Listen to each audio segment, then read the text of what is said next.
So இது carrot, நெல்லிக்காய், beetroot,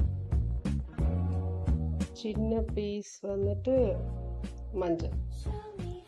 இது எல்லாத்தையும் இந்த மாதிரி ஸ்க்ரேப் பண்ணி எடுக்க போகிறேன்.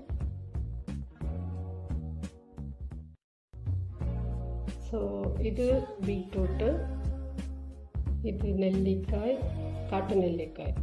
இது வந்துட்டு கொஞ்சம் மேலே டார்க்காக எல்லோ தெரியுது வந்துட்டு மஞ்சள் ஒரே ஒரு பீஸ் காமிச்சு இல்லைங்களா, அது ப்ளஸ் கேரட் எல்லாத்தையும் வந்துட்டு இப்போ வந்து காய வச்சுருக்கேன். ஒரு 3 days கழிச்சிட்டு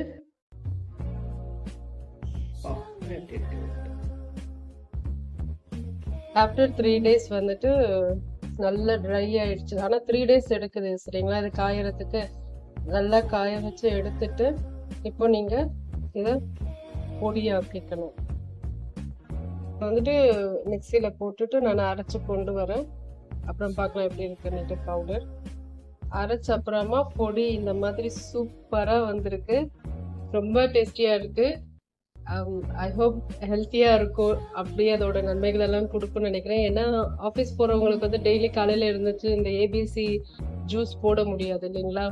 ஸோ நான் ஆக்சுவலி ஆப்பிளுக்கு பதிலாக ஆம்லா போட்டிருக்கேன். ஜூஸ் போடுறதுக்கு முன்னாடி ஆப்பிள் வந்துட்டு ஆப்பிள் ஜூஸ் இருந்துச்சுன்னா இதில் ஊற்றிக்கோங்க. இல்லைன்னா உங்களோட ஃப்ளேவர் என்னமோ லைக் உப்பு போடுறதுன்னா உப்பு போட்டுக்கோங்க, சுகர் இல்லை பிளெயினாக குடிக்கிறது இருந்தாலும் ஓகே. சும்மா கொஞ்சம் வார்ம் வாட்டரில் மிக்ஸ் பண்ணி டெய்லி குடிங்க. இம்யூன் பவரை வந்துட்டு இது கூட்டும். அப்புறம் சொல்லுங்கள் எப்படி இருக்குன்னு. தேங்க்யூ.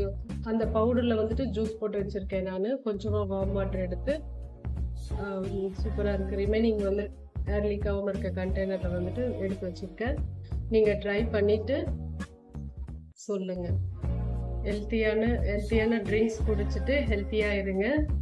எப்படி இருக்குன்னுட்டு நீங்கள் 1 week குடிச்சு பார்த்துட்டு அதுக்கப்புறம் நீங்கள் கமெண்ட்ஸில் சொல்லுங்கள். தேங்க்யூ.